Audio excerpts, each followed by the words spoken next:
Okay. So within the joints of the foot, today we'll discuss tarso-metatarsal joints, right? Tarso-metatarsal joints. These are the joints in the midfoot, right? So tarso-metatarsal articulations are approximately plane synovial. Okay, these joints are plane synovial joints.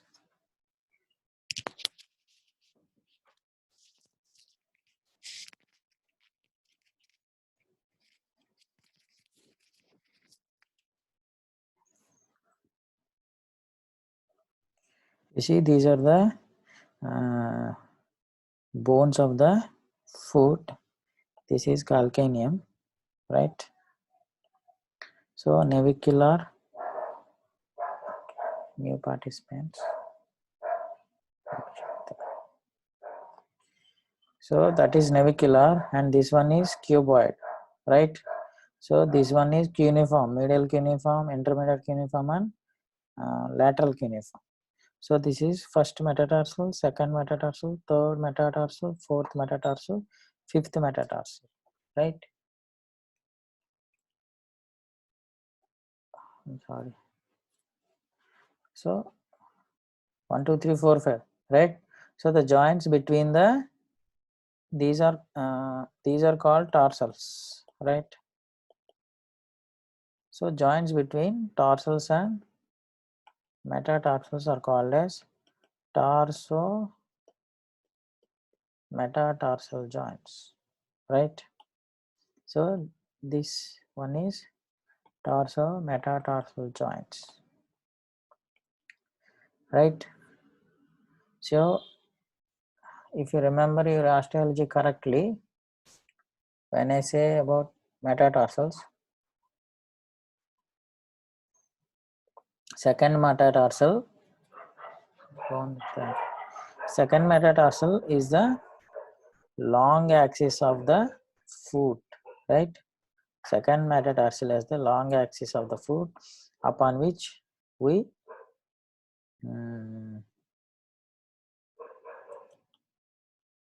whether the movement is adduction or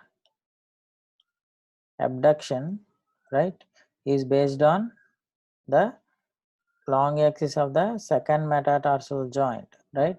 If the movement is towards the second metatarsal joint, that is called as adduction of the toe, and away from this called abduction, right? Why? Because this is the most stable and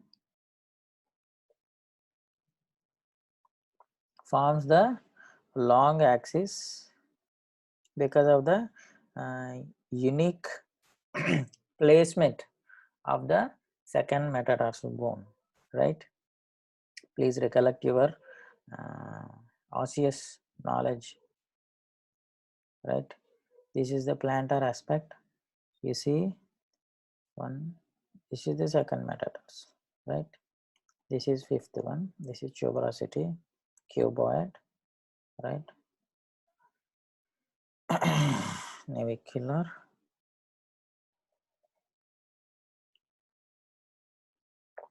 this is the arch-like structure, and important thing is second metatarsal is receded, right? Receded back, and here like the mortise, okay? Mortise created by cuneiforms and first and third metatarsals, okay? It's just fit, rightly fit in the mortise, this mortise, right? So that is the one of the most stabilizing factors in this region of joints, right?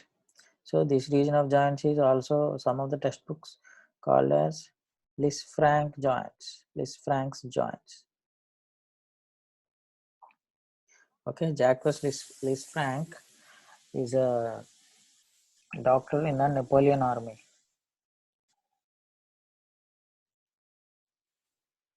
right? So when the army people fell down from the horse, their foot are remained in the horse stirrups. Stirrup means the uh, foot base of the horse, right? uh, like this one, right? So when the foot is within this but the shoulder is on the ground, so what happen is uh, foot will be,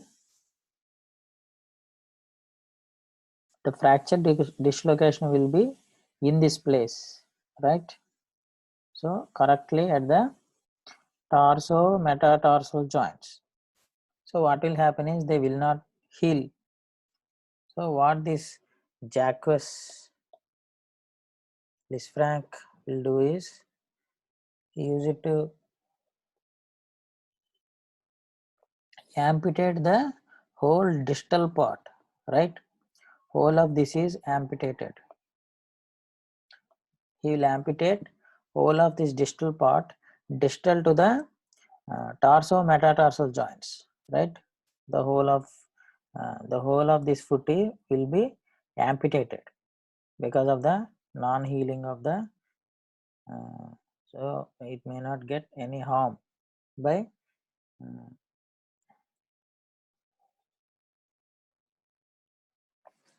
infection. So that is why these joints, the entire area is called as Lisfranc joints, but a particular ligament is there within this, that is called as Lisfranc's ligament. But some of the textbooks nomenclature has the whole of all of these joints are called as Lisfranc joints, right? Articulating surfaces. The first metatarsal articulates with the medial cuneiform bone, right?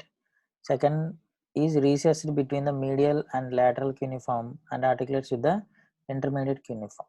The third articulates with the lateral cuneiform. Fourth articulates with the lateral cuneiform and cuboid. Fifth articulates with the cuboid, right? So we'll see. First articulates with the medial cuneiform. Second articulates with the intermediate cuneiform. Okay, recessed between medial cuneiform and lateral cuneiform, right?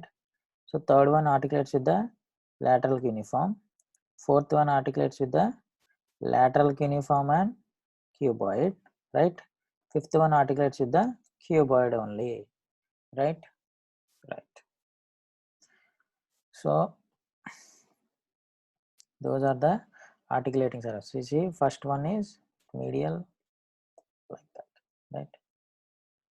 And the joints are approximately on an imaginary line traced from the tubercle of the fifth metatarsal to the tarsometatarsal joint of the great toe, except for that between the second metatarsal and intermediate cuneiform, which is 2 to 3 mm proximal to this line, right?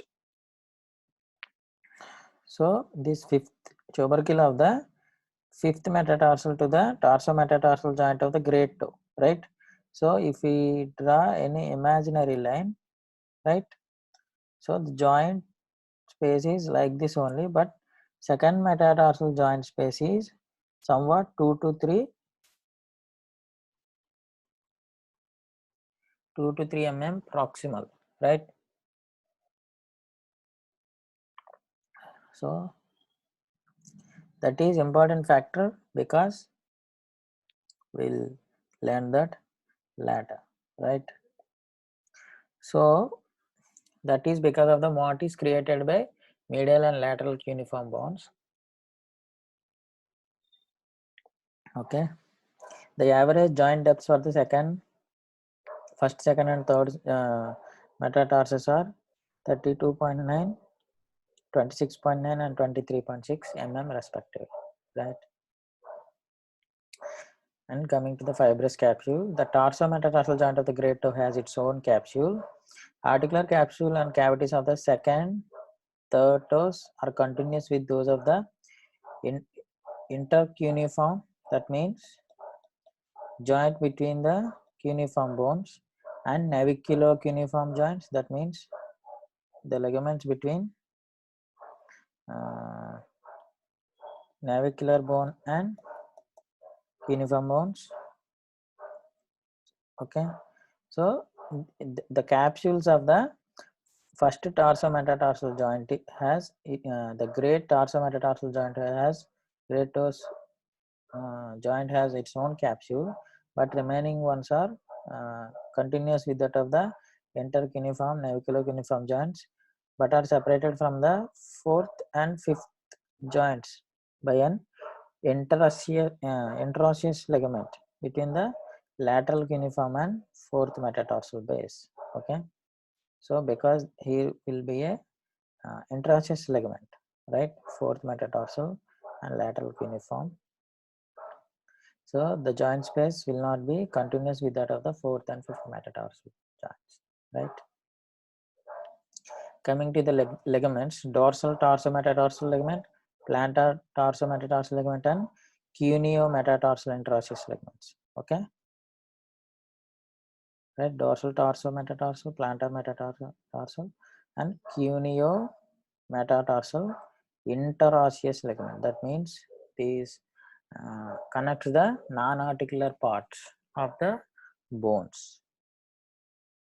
So dorsal are strong and flat, right? The first tarsometatarsal joint is joined to the medial cuneiform by an articular capsule, and the other tarsometatarsal capsules blend with the dorsal and plantar. So the first tarsometatarsal joint capsule has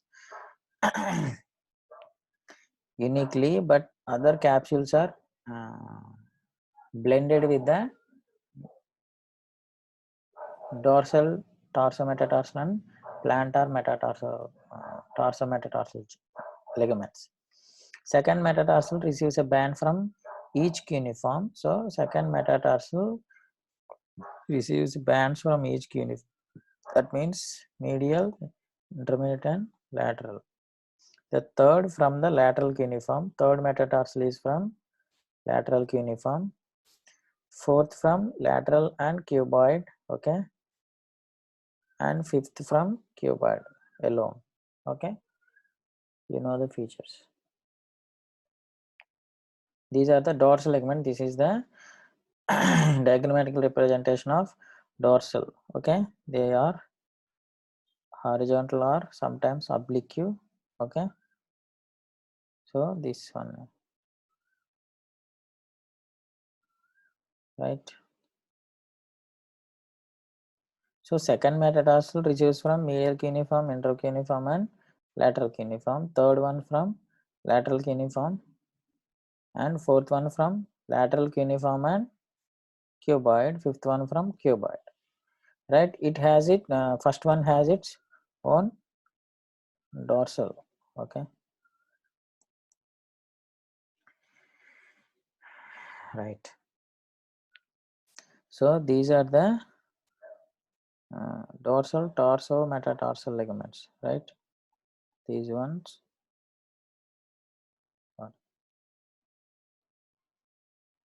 Okay, observe them, right? Observe them carefully. Dorsal, torso, metatarsal ligaments.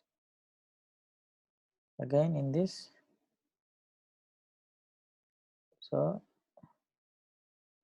this is the dorsal, and these are the plantar, like, right? Plantar, torso, metatarsal joints, right? You see,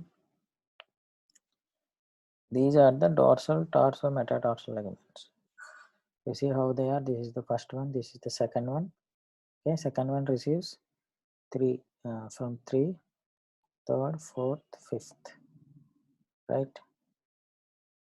Okay, okay, these are the torso metatarsal joints. Okay, you see, this is the cadaveric So these are the ligaments, right? You see how they are all the bands receives from tarsal bones. Coming to the plantar aspect, plantar ligaments are longitudinal, okay, and oblique bands and are less regular than the dorsal ligaments. Those for the first and second metatarsals are strongest. Second, third metatarsals are joined by oblique bands to the medial cuneiform. Fourth to fifth metatarsal by few fibers to the cuboid. This is the diagram representation, oblique and longitudinal V-shaped, right? So these are the tarsometatarsal, you see, right? Here they are tarsometatarsal. Here they are different.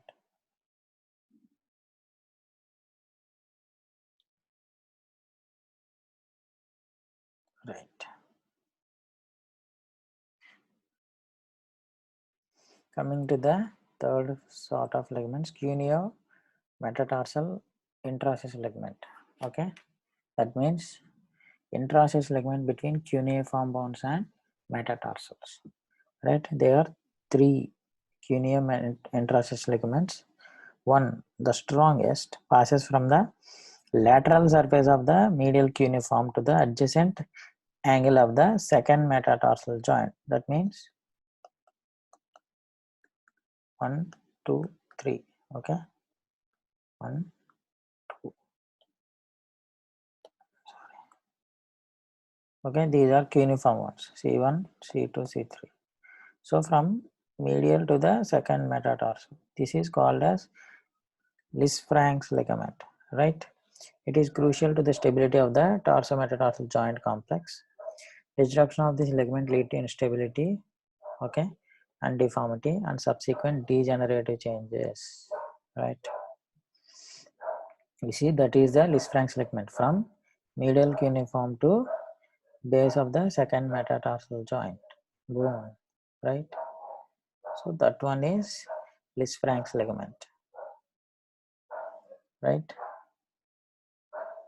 From middle cuneiform bone to base of the second metatarsal. Okay,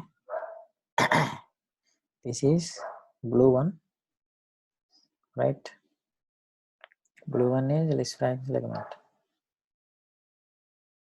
You see, this is the MRI and cadaveric appearance of Lisfranc's ligament.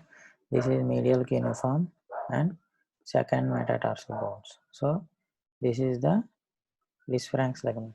Okay, the same appearance in, you see, this one. Okay, from medial cuneiform bone to second metatarsal. Okay, this is C1, right? This is second MT. So this one is Lisfranc's ligament, right? Okay. A second ligament connects lateral cuneiform to the adjacent angle of the second metatarsal. It does not divide the joint between the second metatarsal and lateral cuneiform and is inconsistent. It is not so stable as Lisfranc's ligament. A third ligament connects the lateral angle of the lateral cuneiform, right, to the fourth metatarsal base, right? So this is the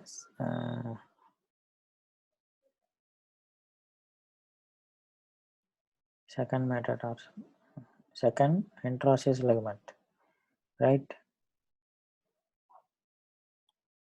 This one is the third intraosseous ligament.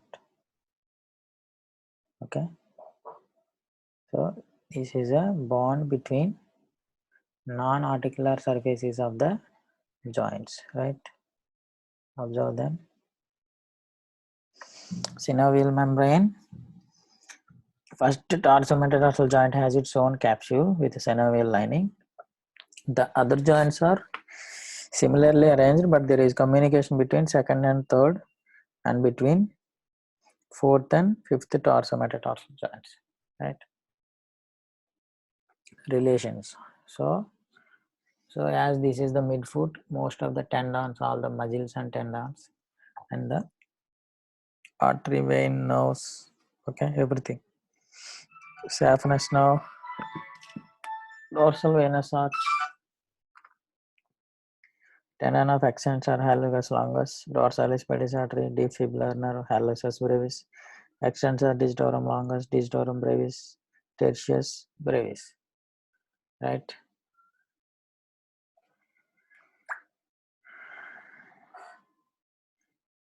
And sural nerve, right?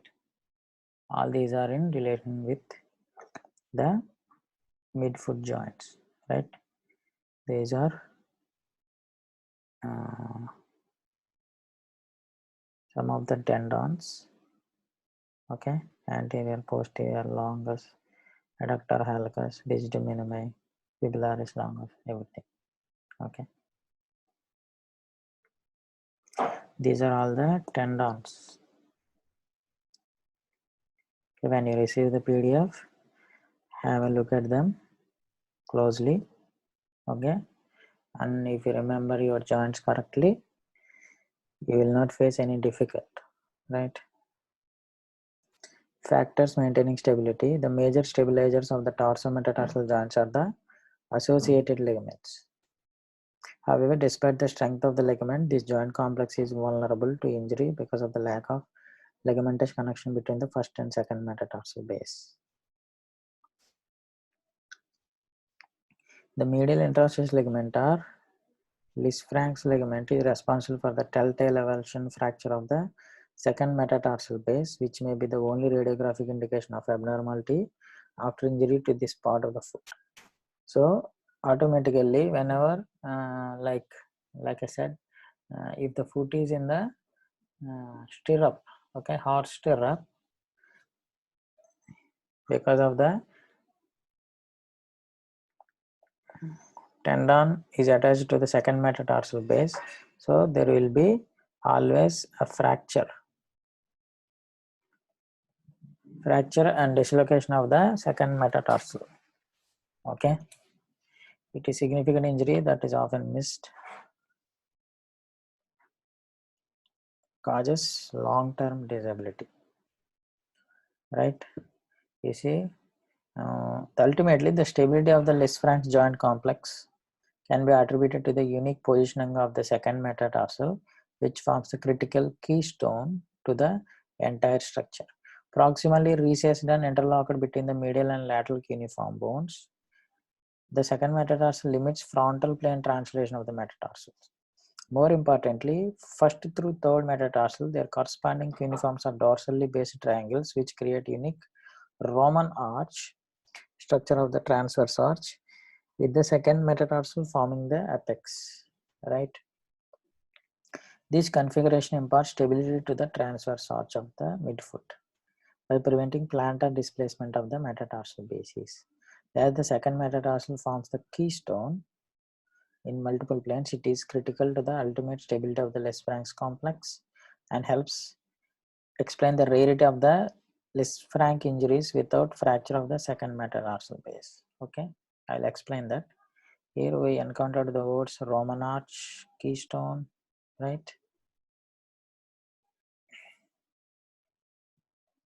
So these are the metatarsal bones which forms like a Roman arch, okay, arch in the Roman architecture. You see the X-ray, here it is like arch, right? So these are the Roman, this is Colosseum where the Roman games used to happen, right? Like gladiator games, everything like that. Okay, these are the arches, right? So what the arch will do is, you see these are the arches, right? Roman arch. What they will do is the vertical load, okay, vertical load will be transferred safely, okay, by the wedge shaped bricks, right? So the whole weight load of this structure will be on this wedge shaped brick. It is called as keystone, right? So the keystone transfers the weight load to the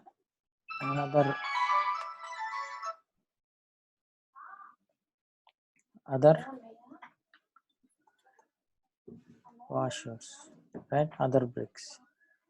So it is this arch, right?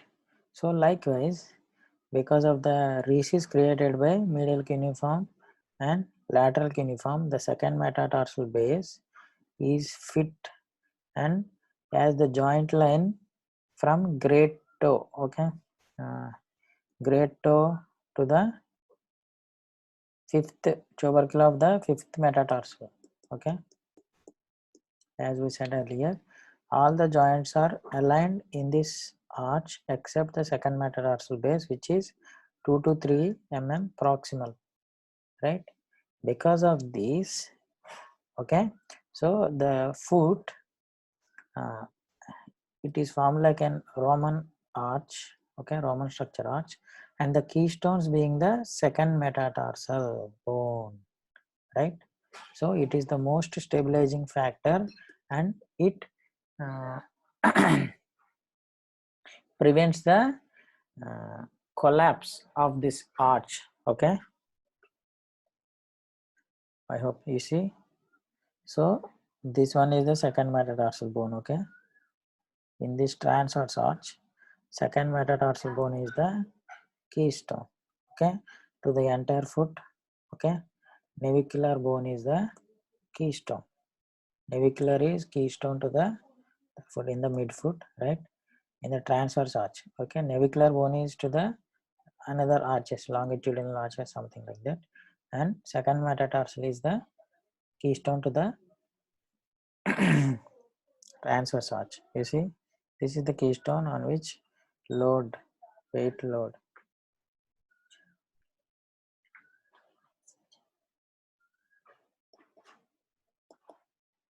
right?